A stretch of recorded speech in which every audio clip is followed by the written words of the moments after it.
Ang Smart Galleon Machine dito sa Transfer It Lucena ay ginagamit ng 6 na araw na may 103 total meter. Ito ang printer head area, capping, head clean,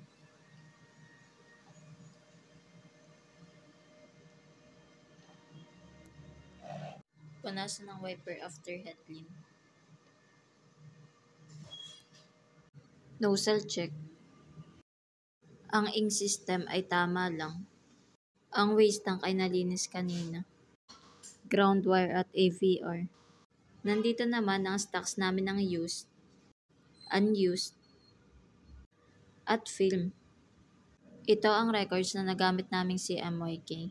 3 white, 4 na powder, at 1 film.